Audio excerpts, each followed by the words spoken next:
Give me a second.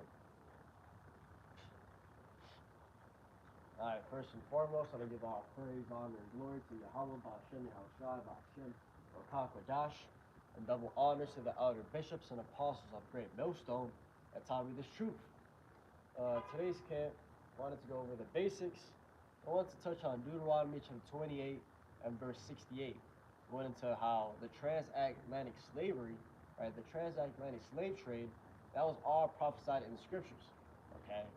That was all prophesied in the scriptures. When you go into the Bible, majority of things, everything ultimately was prophesied, right? Because the world is operating off what the Bible or what Yahweh Ba'ashem Yahushai has ordained, right? What Yahweh Ba'ashem Yahushai has told his men to write down. Okay, so just listen to a couple things that were prophesied. World War I is in Revelation, the 9th chapter. The so-called medieval times, dark times, dark ages, the 1,000-year period, that was prophesied in Revelation chapter 20. 70 AD, right, where the temple got sacked by the Romans. That was prophesied in Luke chapter 21. Also in Daniel, Daniel the 9th chapter, that was prophesied. Right, Daniel 9 going into when, right, Daniel 9 has the prophecy of the 70 weeks, which prophesied literally date by date, okay, when Yahushua was going to come on the scene, if I remember correctly, when the temple was going to be sacked, okay, that's more prophecy. What else can I think of off the top? Our people being in all these captivities, right, it keeps on going, right, the Medo-Persian Empire was prophesied, the Greek Empire was prophesied, the Roman Empire was prophesied, America, Babylon the Great was prophesied. Okay, all of this is in the scriptures. Okay, and I could go on and on and on and on. But the point is that everything that is happening in the world is happening according to prophecy, according to what the Lord told his men to write down. So today I wanted to touch on that and go into the transatlantic slavery and how everything fits together, right? So this is Deuteronomy chapter 28. Right now, Deuteronomy chapter 28, if you don't know, is the book of the blessings and the curses that were supposed to come upon the Israelites, right, for following the commandments or for disobeying. Right, let's read it in verse 15. It says, "But it shall come to pass, if thou wilt not hearken unto the voice of Yahweh thy God, to observe to do all his commandments and his statutes, which I command thee this day, that all these curses shall come upon thee and overtake thee." Right, so that was the common thing, right? He told the Israelites, or he told Moses to tell the Israelites, if you follow my commandments, all these blessings will come upon you. If you don't follow them, all these curses will come upon you, okay? And the Israelites till this day are under the curses, okay? From verse 15 to verse 68, the nation of Israel is under those curses, right? You read the curses, goes into how the tender and delicate woman among you, right, her eyes going to be evil toward her bosom, toward her husband, right, going into how the so-called Israelite woman, so-called Latina, the so-called Latino, Negro, Native American women are completely out of order, right? They're out here going to abortion clinics. They're out here being whores or harlots. And that was also prophesied in Amos, where it talks about how your daughter was going to be a prostitute in the streets, was going to be a harlot in the streets. It literally says that, right? So when you look at everything, it's all prophecy. So the Lord told us, follow my law, all these blessings are going to come upon you. If you don't follow my law, all these curses are going to put upon you. Okay, one of those curses was verse 68. It says, "And Yahweh shall bring thee into Egypt again with ships, by the way whereof I spake unto thee, thou shalt see it no more again, and there ye shall be sold unto your enemies for bondmen and bondwomen, and no man shall buy you." Right, and that's talking about the transatlantic slavery. Right, when it's talking about the Lord is going to bring you into Egypt again with ships, Egypt there, it's talking about America, right? It's talking about America, and also Egypt means house of bondage, right? It means slavery. Let's actually pull that in Exodus.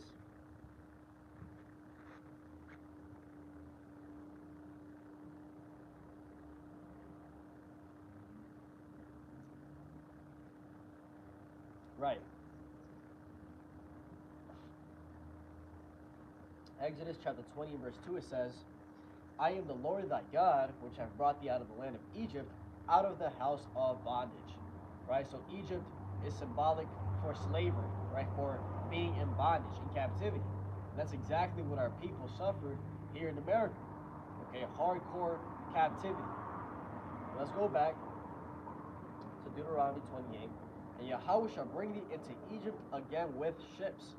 Right? Another precept, Revelation the 11th chapter, linking America with Egypt, being called Egypt. In Revelation chapter 11 and verse 8, it says, and their dead bodies shall lie in the street of the great city, which spiritually is called Sodom and Egypt, where also our Lord was crucified. Now when it's talking about their dead bodies, it's talking about the nation of Israel, right? Spiritually, we are dead, okay, because we do not know who we are. Right? We're scattered amongst all the other nations, under the other nations, okay? We're still in captivity. Spiritually, we're dead, okay? Majority of the nation is dead because they don't know who they are, okay? It talks about that in Ezekiel, the 37th chapter, right, about the valley of the dry bones, being the house of Israel. Why are they dry? Because we lost our heritage, okay?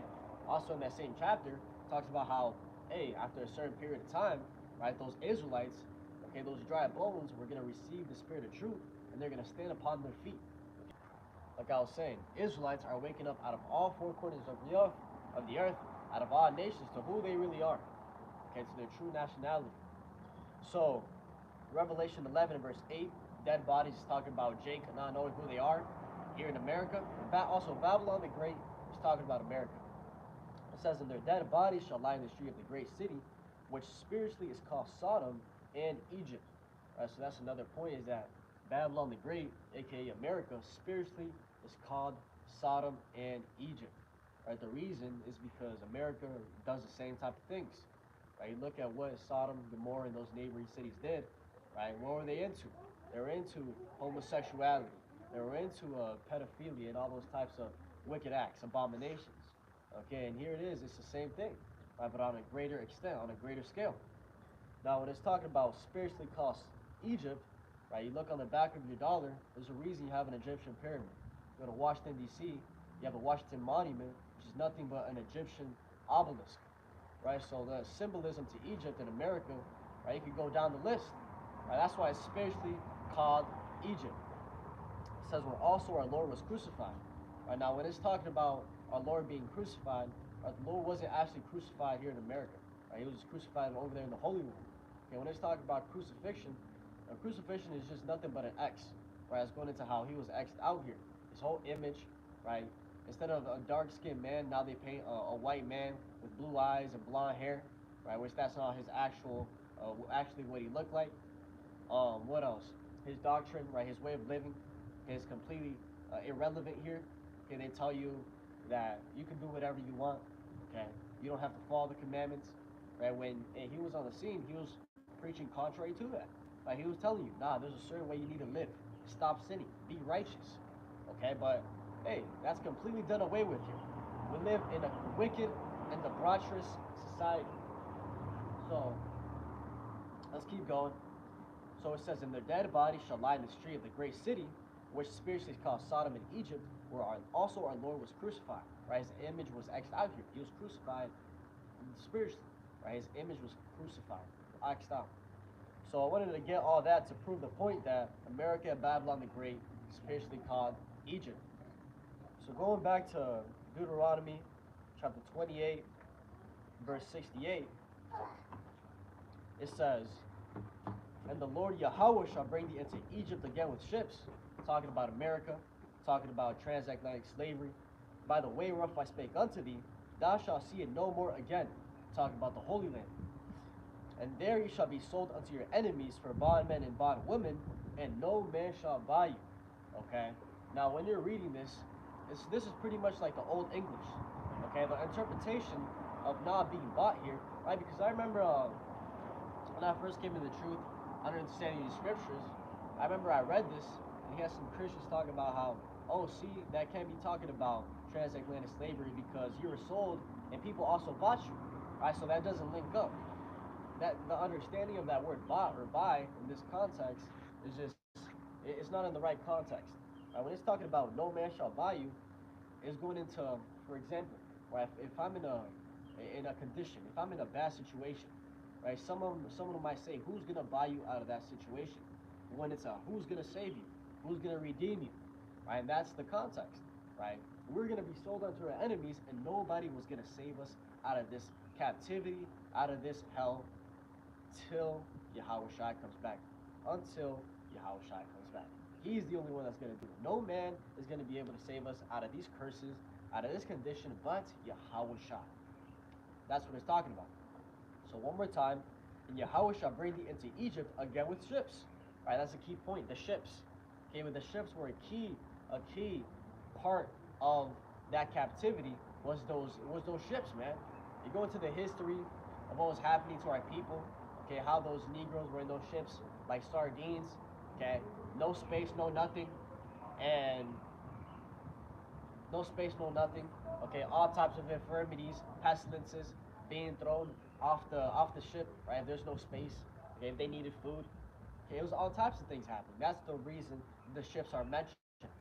Okay, because I remember there's another Christian, right? Christians trying to come against the prophecies, going into how, oh no, there's history of the Jews going into Egypt with ships from Israel.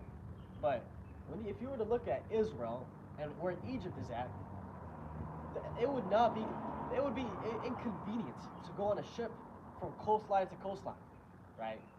And that's like if I were to go on a beach, right, and I would get on a ship, and I would get on the ship just to go across the coastline, right? I'm not going to go any further to sea. I'm just going to go horizontal on the coastline. It makes no sense, right? It makes no sense. Okay, also, that distance was pretty much irrelevant, right? The reason it mentions the ships is because the ships were a major part of that curse, okay, what we went through in those ships, right? So going from Israel to Egypt, short trip, it's not really, the ships wouldn't play into the story, right? It's just quick, and that really it didn't happen. Right? As a whole, we didn't go in those ships over into Egypt, right? Where those Christians are trying to talk about. I think they try to relate it to the the Alexandrian Egypt. I think if I remember correctly, something like that.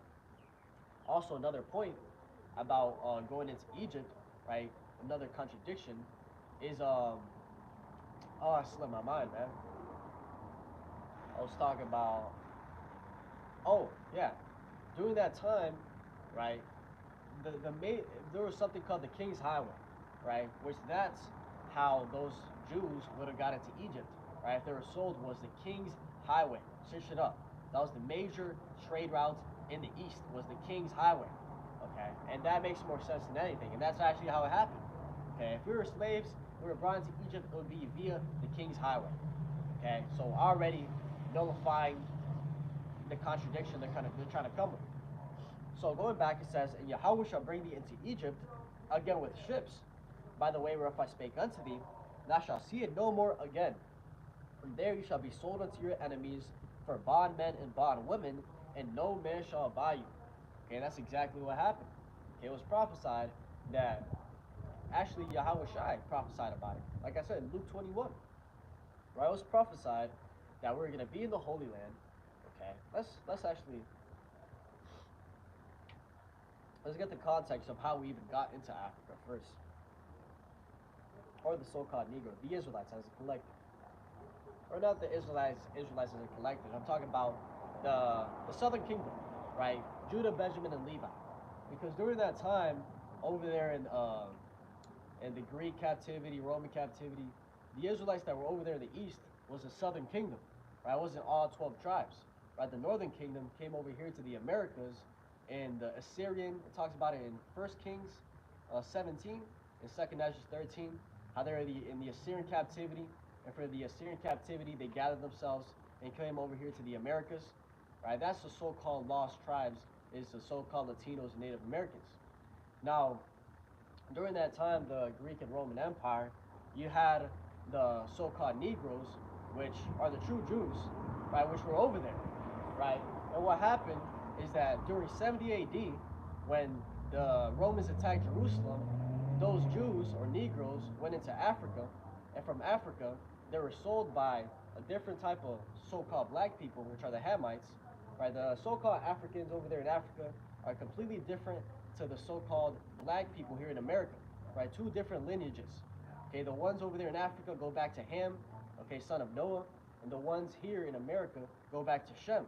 Right, so those so-called Africans, Hamites, right, after the so-called Negroes, right, Temple got sacked, 70 AD, they fled into northern and western Africa, and from there, okay, from there, they were sold by the Hamites and by the Ishmaelites, the Arabs, to the Grecians, to the Edomites, so-called white people, right, and that's the whole history, which was talked about in Luke. Let's get it. Luke chapter 21 and verse 24, and this is in the red letter. It says, "And they shall fall by the edge of the sword, and shall be led away captive into all nations," right? Going into the nation of Israel. During that time, the southern kingdom, Negroes. "And Jerusalem shall be trodden down of the Gentiles until the times of the Gentiles be fulfilled." Okay, that's exactly what happened. Okay, we fell by the edge of the sword. Romans attacked the Holy Land, and we were led away captive into all nations. Right, the diaspora, the scattering. We got scattered even more as a group of people. Right, we went everywhere, but primarily northern and western Africa. And from there, we were sold over here, slavery. It says, "And Jerusalem shall be trodden down of the Gentiles until the times of the Gentiles be fulfilled." And this is proof, this is prophecy, that those people aren't the holy, that those people aren't the true Jews, that those people aren't the true Israelites as a collective. Because Yahushua said that, hey, that land was going to be trodden down. It was going to be inhabited by the Gentiles, the other nations, until the times of the Gentiles were fulfilled. Going into how, when the Gentiles were done ruling. And that hasn't happened yet, right? The Gentiles are still ruling via the Edomites. So, using some common sense, right? The other nations, Gentiles, are still inhabiting that land. And it talks about that in Ezekiel chapter 36 and verse 5. So, let's go now to Joel chapter 3. Because Joel chapter 3 goes into it pretty much in perfect detail. It explains it perfectly. So, Joel chapter 3 and verse 1, it says, "For behold, in those days and in that time, and I shall bring again the captivity of Judah and Jerusalem," right? Talking about all 12 tribes, right? In the scriptures, Judah is symbolic for the southern kingdom, and Jerusalem, or sometimes called Israel, or sometimes called Joseph or Ephraim, is symbolic for the northern kingdom, right? So going into all 12 tribes. When he comes back, he's coming for the elect of all 12 tribes. It says, "I will also gather all nations, and will bring them down into the valley of Jehoshaphat, and will plead with them there for my people, and for my heritage Israel, whom they have scattered among the nations, and parted my land." Right, that's talking about when Yahushua comes back, and he's coming back to judge. And he's coming back to judge all these nations, all the nations that have offended his people. He's going to come to judge them over there in the so-called Middle East. Right, that's what he's going to do. Okay, in the valley of Jehoshaphat, which Jehoshaphat means that Yahweh's judgment, is over there in so-called Saudi Arabia, okay, the east. It says, "And will plead with them there for my people, and for my heritage Israel, whom they have scattered amongst the nations, and parted my land. And they have cast lots for my people, and have given a boy for an harlot, and sold a girl for wine, that they might drink." Okay, that's the same thing we read in Deuteronomy chapter 28 and verse 68. Okay, how we were going to be sold for bondmen and bondwomen. Right, it says that a boy was given for as a harlot, and a girl sold for wine, that they might drink. Okay, we were sold as a damn near objects. Right, they were talking about how a Negro is 2/3 of a man. Okay, and they still have that mentality nowadays. Okay, it hasn't changed. Okay, that animosity between so-called black people, so-called white people, goes back to Jacob and Esau. Right, it's nothing new. It says, "Yea, and what have ye to do with me, O Tyre and Zidon, and all the coasts of Palestine? Will you render me a recompense? And if you recompense me swiftly and speedily, I will return your recompense upon your own head. Because ye have taken my silver and my gold, and have carried into your temples my goodly pleasant things, And this is the point. It says, the children also of Judah and the children of Jerusalem have you sold unto the Grecians, that ye might remove them far from their border. And that's exactly what the history I just went into about the Arabs and about the so-called Africans. This was prophesied. This is the key verse, one of the verses that talks about it, right? Because when you go into, in this context, it's talking about Tyre and Zidon and all the coast of Palestine. Palestine, talking about those Ishmaelites, Arabs, right? And Zidon, when you go into that word Zidon, in the Strong's Concordance, Zidon goes into the son of Canaan, and we know that the Canaanites today, right, are those people, the so-called Africans. They're Hamites, right? Canaan was the son of Ham, right? So it all goes full circle when you go into it. It talks about how pretty much Zidon, those Hamites, right, Palestine, those Ishmaelites, Arabs, they sold, right? It says, they sold the children also of Judah and the children of Jerusalem have ye sold unto the Grecians. Who are the Grecians? So-called white people, Edomites, that ye might remove them far from their border. Right? We were removed far from our border, right? All the way from Israel, Jerusalem, to the Western Hemisphere, okay? North America. Okay, and when you go into the history, there's so many points that prove what I'm saying, right? So many points. It says, behold, I will raise them out of the place whither ye have sold them, and will return your recompense upon your own head. Right? That's going into the salvation, okay, is the salvation of our people. And also, like that key point, it says, I will raise them out of the place whither ye have sold them. Right? Going into here in Babylon the Great. Right? Babylon the Great, aka America, is going to be the great salvation / destruction. It's going to be here on the soils of America. Okay? It says, I will sell your sons and your daughters into the hand of the children of Judah, and they shall sell them to the Sabians, to the people far off, for Yahweh hath spoken it. Okay, and that's talking about, and once the kingdom of heaven is set up, right, these other nations are going to be in slavery for 1,000 years. Okay, and the same things that they did unto us, we're going to do unto them double. Okay, and that's just. Okay, and that's what it's talking about right here. Okay, how we're going to sell their children unto the Sabians, pretty much do whatever we want with them. And that's just. It says, and that's the point. Let me go to Amos now, before I get off topic. And I keep hitting that point of the transatlantic slavery. So this is Amos chapter 1, and verse 9. It says, thus saith Yahweh, for three transgressions of Tyrus. Now, when we read in Joel 3, it said Tyre, Zidon, and all the coasts of Palestine. Those people sold the Israelites to the Grecians, so-called white people. It's talking about the same person, Tyre. There we go. All right, this is Amos chapter 1 and verse 9. It says, thus saith Yahweh, for three transgressions of Tyrus, and for four, I would not turn away the punishment thereof, because they delivered up the whole captivity to Edom, and remember not the brotherly covenant. Right, that's talking about the same thing. Okay, when it's talking about Edomites, it's talking about those Grecians. Right, which that's the biblical nationality of so-called white people. It says, one more time, thus saith Yahweh, for three transgressions of Tyrus, and for four, I will not turn away the punishment thereof, because they delivered up the whole captivity to Edom, and remember not the brotherly covenant. Right? And that's the same thing it said in Joel the 3rd chapter. Right? It's all prophetic what happened to our people. Okay? Also, a key point, right, going into, just came to my mind, all the history of so-called Christopher Columbus, Cristobal Colon, right? When you go into the history that was taught in the schools about how he was looking for India and he found the Americas, that was all a lie, right? He knew about the Americas because of the scriptures, because of the Bible, right? Because in the Bible, in 2nd Ezra 13, right, it's accounted about how the northern kingdom came over here to the Americas, right, from the Assyrian captivity, right? You watch this movie called Christopher Columbus, 1492, right? They literally tell you in that movie, right, that you can search it up today, where there's a scene, he was pretty much talking with his colleague, and his colleague was telling him, how do you know there's land over there?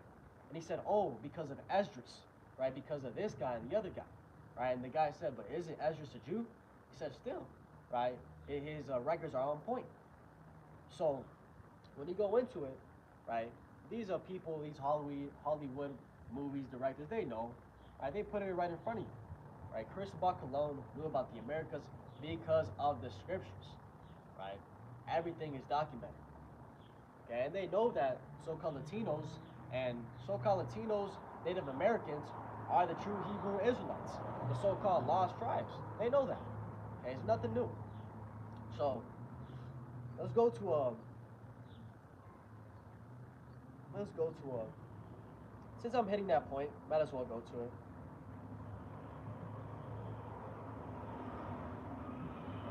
Let's hit the points, man. Let's hit the points. Second Ezra 13. So Second Ezra chapter 13. Well, I'll go to First Kings 17. Or I think it's First Kings 17 or Second Kings 17, where it talks about it. And I always like going in. This is like my thing is always going into these prophecies. I don't know why, but my spirit's always on me to just go into the Northern Kingdom. Because the way it goes together is just beautiful. Second Kings 17.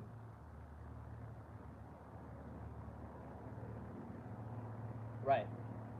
Second Kings chapter 17.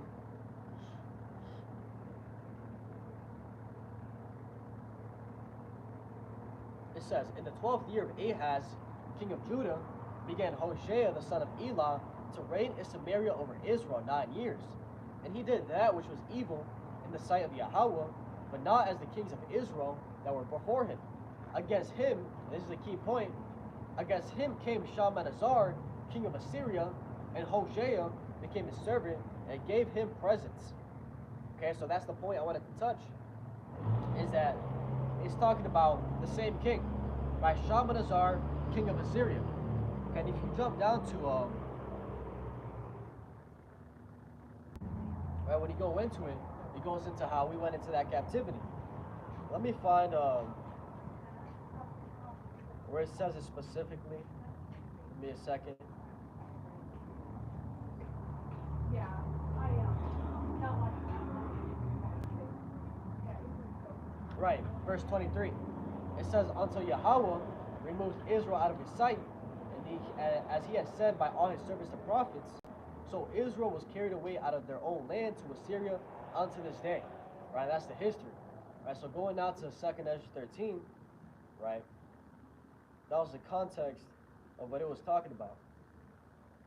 So 2nd Ezra 13 and verse 40, it says, those are the 10 tribes which were carried away prisoners out of their own land into the time of Hoshea the king, whom Shalmaneser the king of Assyria led away captive, and he carried them over the waters, and so came they into another land. Right, they were led captive into the Assyrians. It says, but they took this counsel among themselves, that they would leave the multitude of the heathen and go forth into a further country where never mankind dwelt. Right, so that's the point, is that the northern kingdom, right, they're in the Assyrian captivity, and they themselves, right, they got together, okay, and came to the same agreement of, let's leave this place altogether, right, and go into another land where never mankind dwelt, which is talking about the Americas. It says that they might keep their statues there, which they never kept in their own land.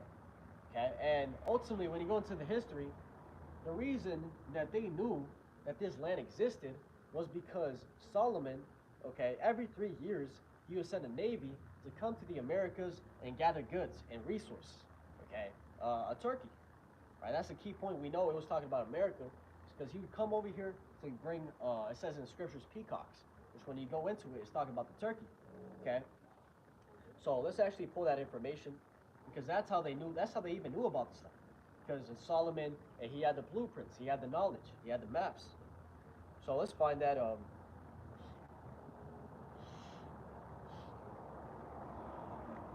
gonna show you the way how this all goes full circle. It's First Kings.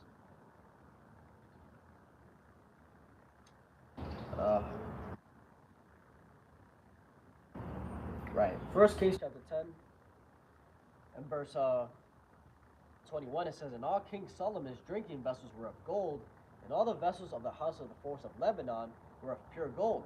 None were of silver. there was nothing accounted of in the days of Solomon. For the king had at sea a navy of Tarshish with the navy of Hiram, and once in 3 years came the navy of Tarshish, bringing gold and silver, ivory and apes and peacocks. And that's the point, is that the Turkey, okay, there it says peacocks in the Hebrew, goes back to Turkey, is indigenous to the Americas. Okay, and he said that the time frame that this would be every 3 years. Right? The reason it took 3 years is that it takes 1.5 years to go down the Horn of Africa over here to the Americas, and it takes 1.5 years to come back, totaling 3 years. Okay, so keep that time frame at 3 years in mind, because it comes in perfectly when we go back to 2nd Ezra 13. So that's right there was talking about he was sending a navy over here to the Americas to pretty much bring back goods. So let's go back to 2nd Ezra chapter 13.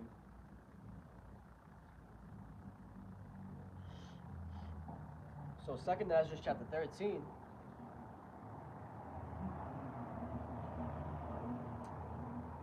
And verse 41. But they took this counsel among themselves, that they would leave the multitude of the heathen and go forth into a further country where never mankind dwelt. And that's another point, is that even though Solomon would come over here, they would never dwell here, right? They didn't dwell here or live here. They just come, loot, and go back. Nobody ever dwelt in the Americas.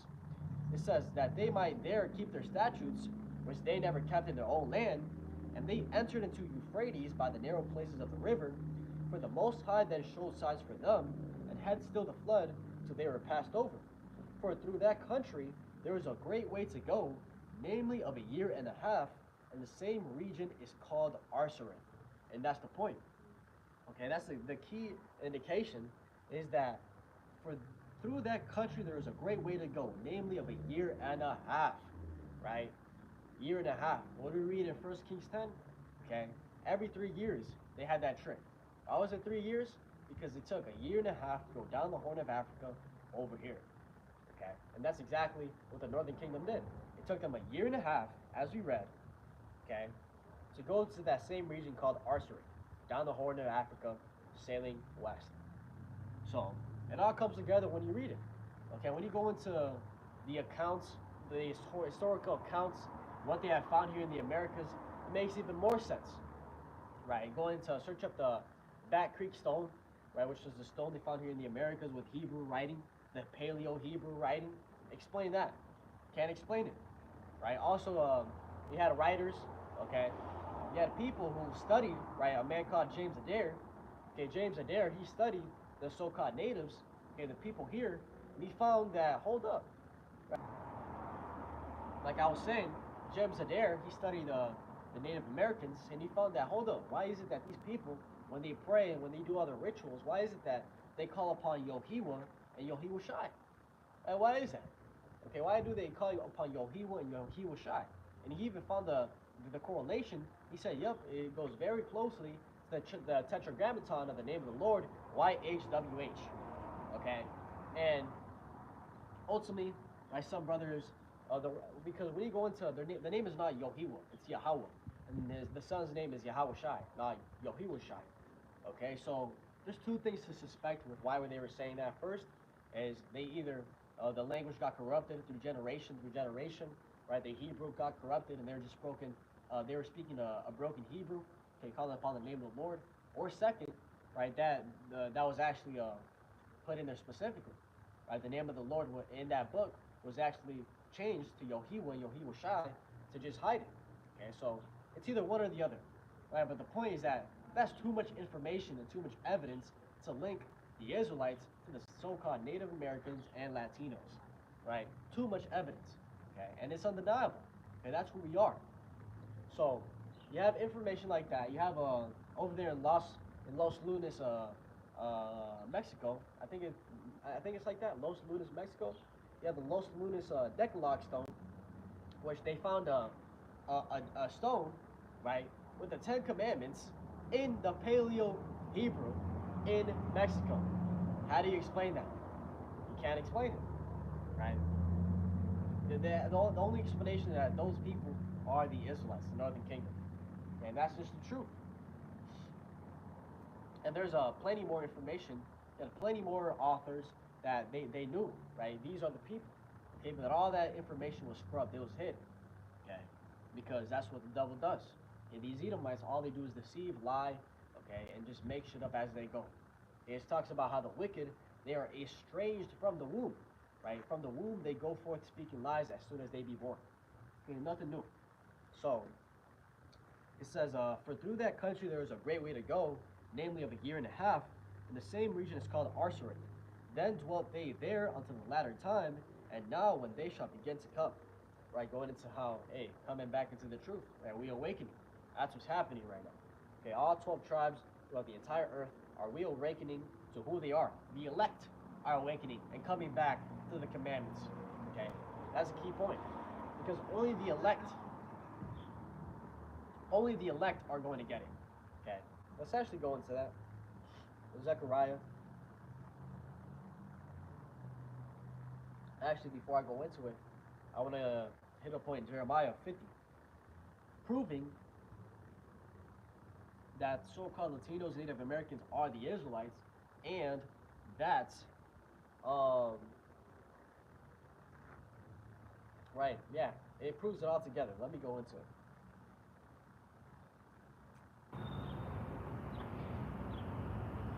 So, Jeremiah chapter 50.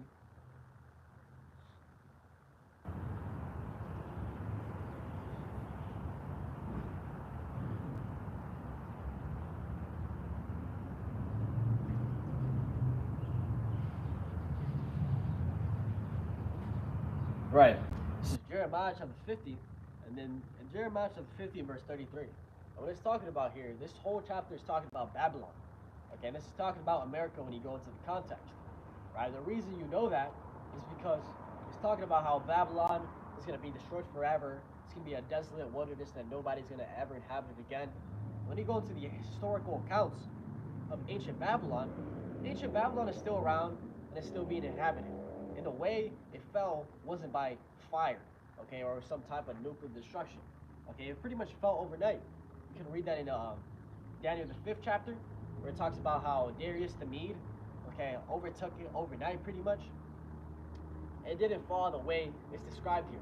So with that understanding, we know that this has to be talking about a different Babylon, right? Which is talking about America. America is called Babylon. So it says, thus saith Yahweh of hosts, the children of Israel and the children of Judah, right? So children of Israel talking about the northern kingdom, children of Judah talking about the southern kingdom, were oppressed together. And all that took them captives held them fast. They refused to let them go. And that's the point. Okay, is that if you know the history about the northern and the southern kingdom, okay, you know that the last time the Israelites were oppressed together as a collective, all 12 tribes, was in ancient Egypt. Okay, and what happened? Exodus. Yahweh, Bahashim, Yahushai saved us out of it. So when you go into the history, okay, that was the last time we were oppressed together. Okay, and this is not talking about that. This Jeremiah came after. Okay, so southern kingdom went into Assyrian Babylonian captivity, went into the Medo-Persian captivity, went into the Greek captivity, Roman captivity. Okay, and then from over there, Jerusalem, they came pretty much to the Americas. So, but the northern kingdom, Assyrian captivity, and then they came over here to the Americas, right? So let me rephrase that. Southern kingdom, you had them over there on the east. You have the northern kingdom over here in the west. Okay. When were we oppressed together after Egypt? When were the northern and southern kingdom oppressed together after Egypt? That's a good question to vocab Malone, right? And the answer is America is the only place where that could have happened. It's here in America. And which goes to prove that so-called Latinos, Negroes, Native Americans are the Israelites, right? It goes to prove that. This is the only place that this prophecy could have been fulfilled. So it says, thus say Yahweh of hosts, the children of Israel and the children of Judah were oppressed together, right? We were oppressed together during slavery not too long ago. A so-called Native American and a Negro, they were classified together as Negroes, right? You could actually search that up. The natives were called Negroes also, okay, Morenos, okay? Because in the eyes of the Edomites, so-called white people, hey, we're the same people. And that's the truth because we are the same people. It's crazy how it all comes full circle, right? But you could actually search that up. But it says, verse 34, or verse 33, all that took them captives held them fast. They refused to let them go, and we haven't been let go yet. A lot of people think that we're not a slavery, that we're. A lot of people think that slavery is abolished, that we're not a slavery anymore. Hey, the slavery is now mental, right? As Kanye said, hey, now we're the new slaves, right? We're the new slaves. Now it's all mental, right? Instead of being beaten now you get beat with those checks, man. Okay, with rent, with water bill, with light bill. Okay, things that are free.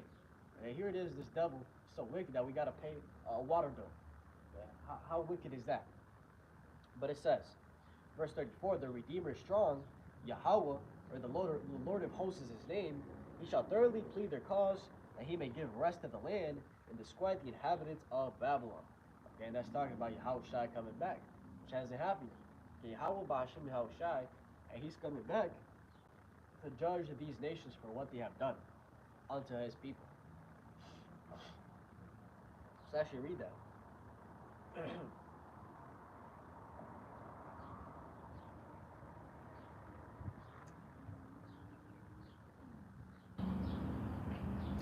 Gonna judge them what they did to his people. Alright, Zephaniah chapter 3 verse 8. Therefore wait ye upon me, saith Yahweh, until the day that I rise up to the prey. For my determination is to gather the nations, that I may assemble the kingdoms, to pour upon them mine indignation, even all my fierce anger.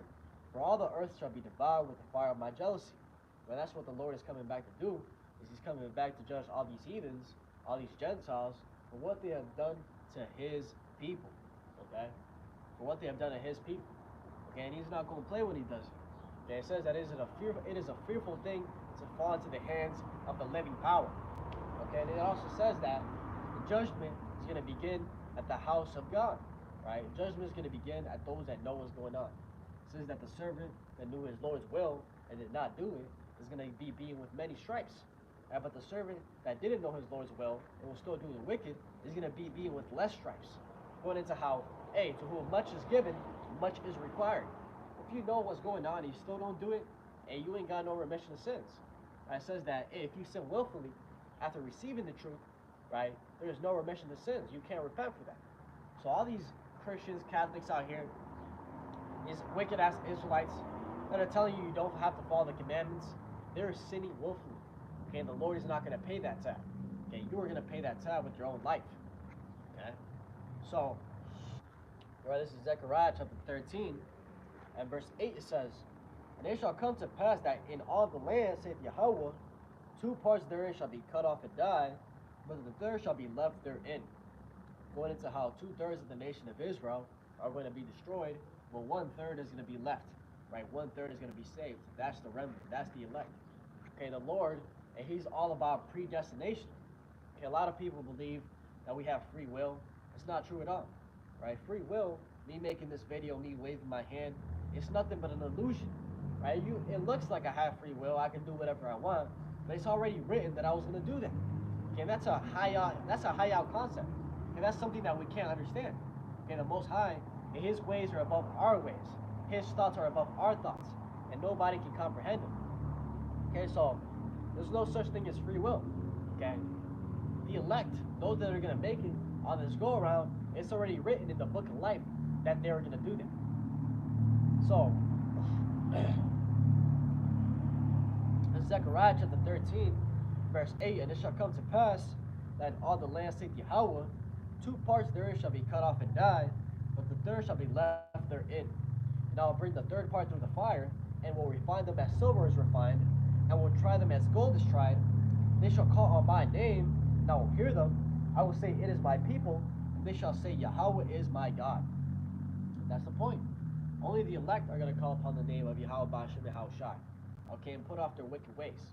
Okay, when it's talking about the elect, the third part, being refined as silver is refined and being tried as gold is tried, and that's going into all the trials and tribulations and that we got to go through.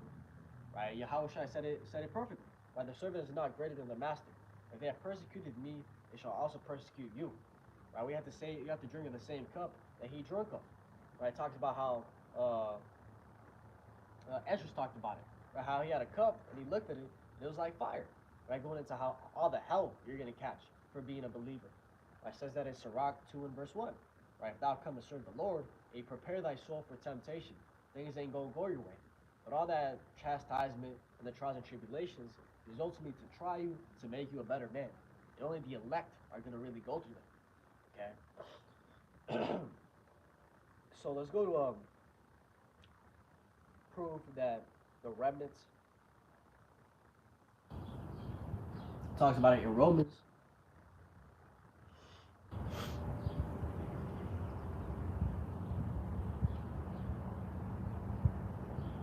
Right.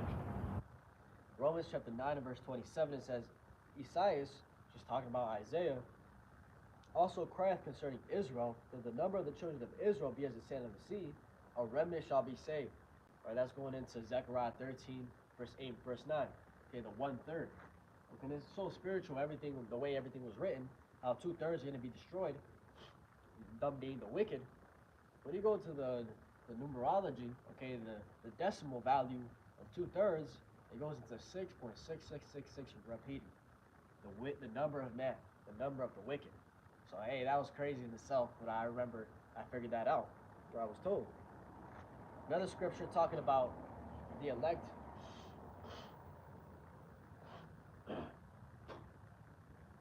Romans chapter 11 and verse 5. Even so then at this present time, also there is a remnant according to the election of grace. Same people. Remnant, talking about the elect, the 1/3. Another one, Revelation chapter 11. I'll go into this talking about the salvation. Revelation chapter 11 and verse 12, it says, And they heard a great voice from heaven saying unto them, Come up hither. And they ascended up to heaven in a cloud, and their enemies beheld them. Right, this is talking about the salvation.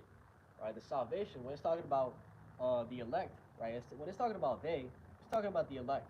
It says, They heard a great voice from heaven saying unto them, Come up hither. And they ascended up to heaven in a cloud, and their enemies beheld them. That cloud is talking about the so-called UFOs, which the so-called UFOs are the vehicles of the angels. And in those vehicles is where the salvation is going to take place. Right? Like when you see in all these movies with the UFOs beaming people up, that's the same way it's going to happen. Right? That actually comes out of the scriptures. Okay? Little do you know. So it says, And they heard a great voice from heaven saying unto them, Come up hither. And they ascended up to heaven in a cloud, and their enemies beheld them. In the same hour was there a great earthquake, and the 10th part of the city fell, and in the earthquake were slain of men 7,000. And this is the point. And the remnants were affrighted, and gave glory to the God of heaven. And that's the point, is that when all this destruction is happening, the elect are going to be getting beamed up simultaneously. Right? It says that the same hour there was a great earthquake, and the 10th part of the city fell. And in the earthquake were slain of men 7,000. And the remnant were affrighted and gave glory to the God of heaven. Right? So why were the remnant affrighted and giving glory to the God of heaven? The reason is because the remnant made it out of there. Okay? The remnant, they evaded that destruction. So key point, remnant. Only the remnant are going to make it out. So let's go to one more scripture.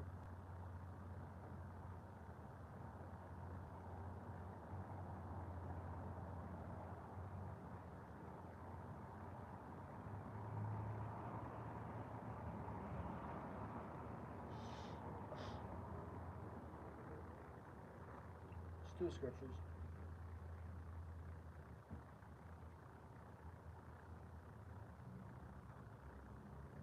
Start at Ephesians chapter 1 and verse 3. Says, Blessed be the God and Father of our Lord Yahushua HaMashiach, who hath blessed us with all spiritual blessings, having places in HaMashiach, according as he hath chosen us. Right, this is the point, going into no free will, how everything is written. It says, according as he hath chosen us in him before the foundation of the world, that we should be holy and without blame before him in love. Right, going into how that's the point. Right, before anything happened, everything was already written. Right, the elect were chosen that they were going to be righteous before the foundation of the world. It says, having predestinated us, right, That word, having predestinated us unto the adoption of children by Yahushua HaMashiach to himself, according to the good pleasure of his will. Right? So, hey, the elect were predestinated. Okay? Before it happened, we were destined that we're going to be righteous and that we're going to go through this path. Right? It's all written. Also, if you jump down to verse 11, it says the same thing. I'll keep reading verse 6. To the praise of the glory of his grace, wherein he hath made us accepted in the beloved, in whom we have redemption through his blood, the forgiveness of sins, according to the riches of his grace, wherein he hath abounded towards us in all his wisdom and prudence, having made known unto us, the mystery of his will, according to his good pleasure we have purposed in himself, that in the dispensation of the fullness of times he might gather together in one all things in the Mashiach, both which are in heaven and which are on earth, even in him, in whom also we obtain an inheritance, being predestinated according to the purpose of him who worketh all things after the counsel of his own will.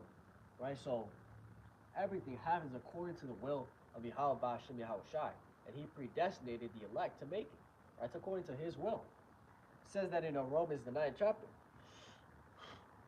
Let's get there.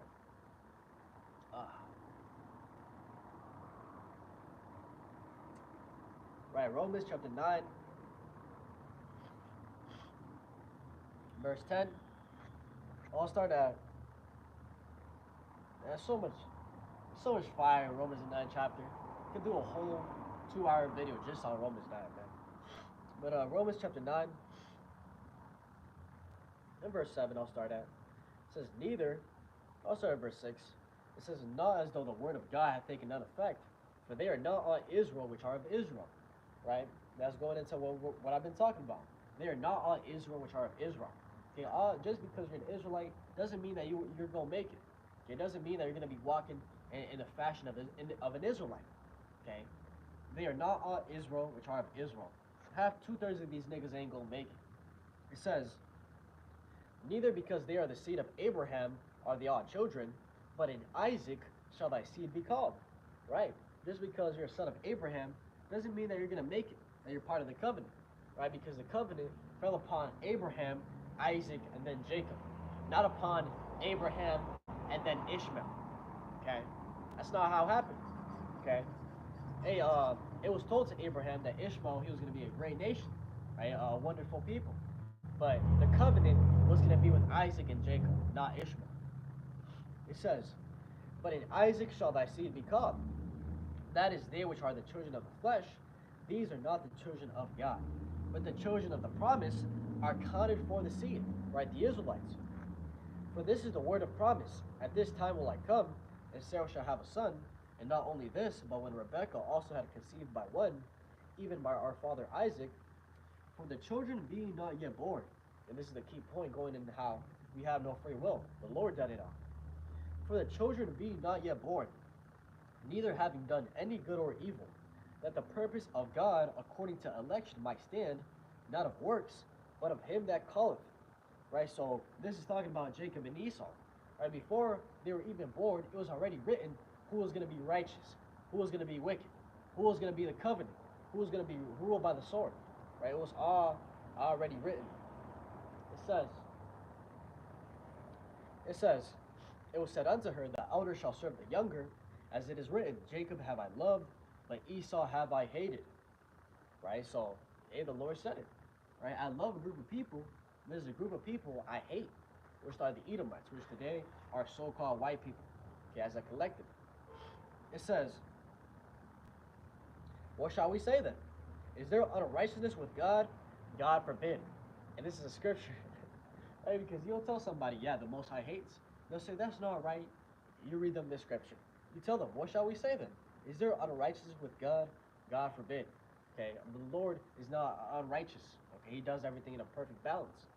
It says, for he saith to Moses, I will have mercy on whom I will have mercy, and I will have compassion on whom I will have compassion. So then it is not of him that willeth, nor of him that runneth, but of God that showeth mercy. Right? So, hey, he gonna do whatever he wants, is what he's trying to say. He's gonna have mercy on you if he wants to have mercy. He's gonna destroy you if he wants to. He's gonna make you a homosexual if he wants to, and you can't do nothing about it, right? It says, where he saith to Moses, read that. So then it is not of him that willeth, nor of him that runneth, but of God that showeth mercy. For the scripture that saith unto Pharaoh, even for the same purpose have I raised thee up, that I might show my power in thee, and that my name might be declared throughout all the earth. Right? We go into the history, the story of what Yahweh did to Pharaoh, and how he hardened his heart. He did all of that just to show his power. It says, therefore hath he mercy on whom he will have mercy, and whom he will harden. Thou wilt say then unto me, why doth he yet find fault? For who hath resisted his will? Nay, but, O man, who art thou that repliest against God? Shall the thing formed say to him that formed it, why hast thou made me thus? Right? And that's what a lot of people don't understand nowadays is that, hey, if he wants to make you one way or another, he's going to do it if he wants to. Right? You can't question it. It says, what if God, willing to show his wrath and to make his power known, endured with much long suffering the vessels of wrath fitted to destruction? Right? Going into what's happening right now, right? With the Edomites ruling the world, right? Job chapter 9 and verse 24. Right? The earth is given into the hand of the wicked. He covereth the faces of the judges thereof. Right? Going into how these people have covered the identity of the true biblical Israelites, right? And pretty much made themselves the Israelites. Right? You go over there to the Holy Land, and they truly believe in their whole heart that they are the people of the Bible. Right? When in actuality, hey, they are the people of the wicked, the Edomites. Right? But it says, what if God, willing to show his wrath and to make his power known, endured with much long suffering the vessels of wrath fitted to destruction? Right now, he's letting them rule, but ultimately, it's just for a season. It says, and that he might make known the riches of his glory on the vessels of mercy, which he had afore prepared unto the glory. Right? So, hey, right now, all these nations, right, they're doing all their wickedness, but he's doing it, he's letting it happen on purpose, so that when he comes down with the hammer, it's justified, right? And eventually, the vessels of mercy, the Israelites, hey, he's gonna make known the riches of his glory. Right? We're gonna see everything that's written about the kingdom of heaven, right? So ultimately, that's what we're waiting for, right? And I actually skipped over this part in Isaiah. Skipped over this part in Isaiah when I read it earlier, right? Because when it's talking about, let me go back to what it was quoting.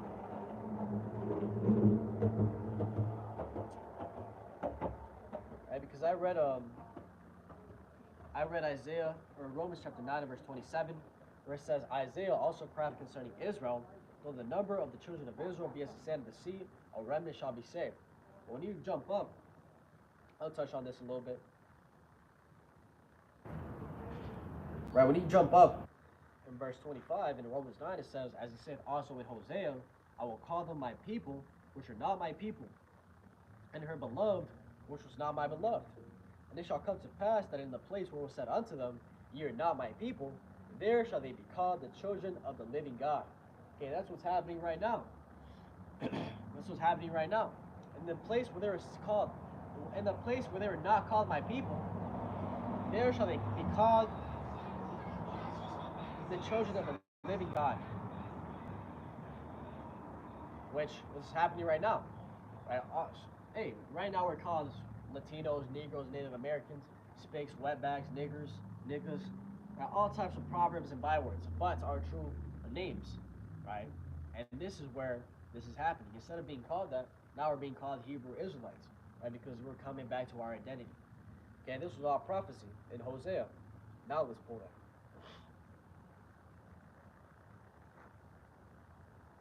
Oh, stretch my back. Hosea, in Hosea chapter 1, verse 10.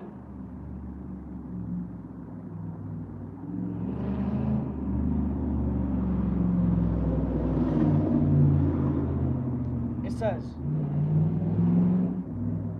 yet the number of the children of Israel shall be as the sand of the sea, which cannot be measured nor numbered.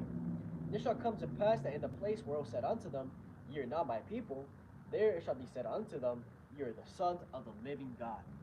Okay? And that's what's happening right now. It's all prophecy. Okay, this is happening right now throughout the entire earth. And primarily here in America, aka Babylon the Great.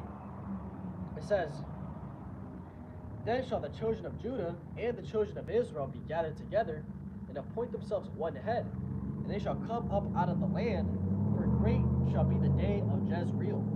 Okay, and that's soon about to happen. Okay, soon about to happen, the salvation. Going into how the children of Israel and the children of Judah shall be gathered together, and appoint themselves one head, and they shall come up out of the land. One land, land of Babylon the Great, right? All 12 tribes together. Right? We read Jeremiah 50, how Judah and Israel, they were oppressed together. Okay, and the Lord is going to come back and pretty much save them out of that land. All talk about the same thing. Let's go to Jeremiah 16.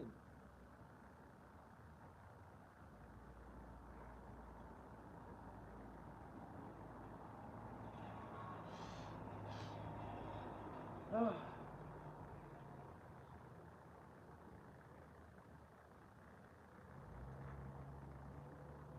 Jeremiah chapter 16 and verse 14 says, therefore, behold, the days come, saith Yahweh, that it shall no more be said, Yahweh liveth, that brought up the children of Israel out of the land of Egypt. Right? That's what the Lord is known for right now. One of his titles is Exodus, what he did to the Israelites in ancient Egypt, right? How he had Moses split the Red Sea. They still make a Netflix series, movies about this till this day, okay? Because it happened, okay? And that's one of his main titles of salvation. But a new one is coming. Verse 16, verse 15. But Yahweh liveth, that brought up the children of Israel from the land of the north, and from all the lands whither he hath driven them, and I'll bring them again into their land that I gave unto their fathers. Right? So a new glory is coming. Right? A new glory is coming. Slakia.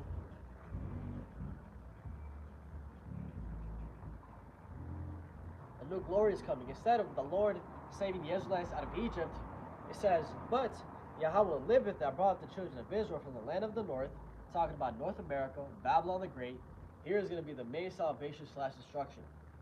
And from all the lands where he has driven them, right? Because we've been scattered throughout all 4 corners of the earth. It says, and I will bring them. The true Israelites are not supposed to go into the Holy Land by their own accord. It's supposed to happen by the hand of Yahweh Shai, which goes to prove that those people in the Holy Land aren't the true people. Okay, that's just the facts. They don't line up with biblical prophecy. So, verse 16, behold, I will send for many fishers, saith Yahweh, and they shall fish them. Okay? And after will I send for many hunters, and they shall hunt them from every mountain and from every hill, and out of the holes of the rocks. Okay, and that hasn't happened yet. Okay, the full extension of that hasn't happened yet. Right now, those fishers are fishing. Right, going into the prophets, the 144,000 on the highways and byways with the sign, making videos like this, preaching and trying to fish the elect. Okay, trying to have the elect wake up. Okay, we're still fishing right now. One more time. Behold, I will send for many fishers, saith Yahweh, and they shall fish them, talking about the prophets. And after will I send for many hunters, and they shall hunt them from every mountain and from every hill, and out of the holes of the rocks. That hasn't happened yet. Okay, soon those fishers are going to become hunters. And that's talking about spiritual power. Okay, look at that. That was a goofy ass day, my bad. But eventually those fishers are going to become hunters. Or, yeah, those fishers are going to become hunters. Going into how, hey, we're going to be raised up with spiritual power. Let's read that in Zechariah 12.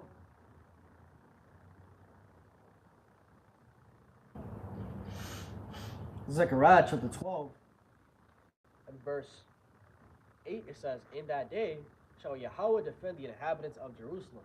And this is talking about the day of Jacob's trouble, when the Lord comes back to defend his people, right? Save his people. Okay. It says, and in that day shall Yahweh defend the inhabitants of Jerusalem, and he that is feeble among them at that day shall be as David. Right, so the most lowly Israelite believer is going to be as David. It says, and the house of David shall be as God, as the angel of Yahweh before them. Right, so the house of David, talking about the prophets, the prophets, the 144,000, are going to be as God. They're going to be as gods. It says, as the angel of Yahweh before them. Okay, that's talking about spiritual power. Okay, we're going to be as gods. Spiritual power. Those fishers are going to become hunters. Okay, that's what we're waiting for. Okay, we're waiting for everything we see around us to be destroyed. Okay, the true believers, okay, we're going to be waiting. The true believers are going to be hastening the day of Yahweh. Okay, we're going to be looking for everything to go down. Okay, Peter said that. 2 Peter chapter 3. Right, 2 Peter chapter 3 and verse 10, it says, but the day of Yahweh will come as a thief in the night, into which the heavens shall pass away. Right, it says, but the day of Yahweh will come as a thief in the night, into which the heavens shall pass away with a great noise, and the elements shall melt with fervent heat. The earth also and the works that are therein shall be burned up. Okay, and the day of Yahweh is going into how, hey, when this place gets destroyed by nuclear missiles. Okay, that's the day of the Lord. Okay, the elements melting with fervent heat. Okay, when it talks about there being a great noise, that's all talking about a nuclear destruction. The only thing that can make that happen. It says, seeing then that all these things shall be dissolved, what manner of persons are ye to be in all holy conversation and godliness? Right, so what Peter's trying to say is, knowing that this place is going to be destroyed, how are you supposed to be conducting yourself? Okay, and the answer is following the commandments of Yahweh Ba'ashem Yahushai to the best of your ability, and having faith in the Messiah, Yahushai. Faith and works. Follow the commandments the best you can, and have faith in Yahushai. That's what you're supposed to be doing. It says, this is the key point, looking for and hasting unto the coming of the day of God, wherein the heavens being on fire shall be dissolved, and the elements shall melt with fervent heat. Right, so that's the mindset we're supposed to be in. Right, the mindset we're supposed to be in is looking for and hasting the coming of the day of Yahushai. Okay, when he comes to set this place on fire. Right, that's what we're looking forward to, because the faster this happens, the faster the kingdom of heaven is established. Okay, and ultimately, we're in captivity. We're trying to get the hell out of here. Every single day is vexing. Nothing goes our way. Okay, and it's just always catching hell, man. The true elect are tired of the shit. We're tired of being in America. Okay? Tired. So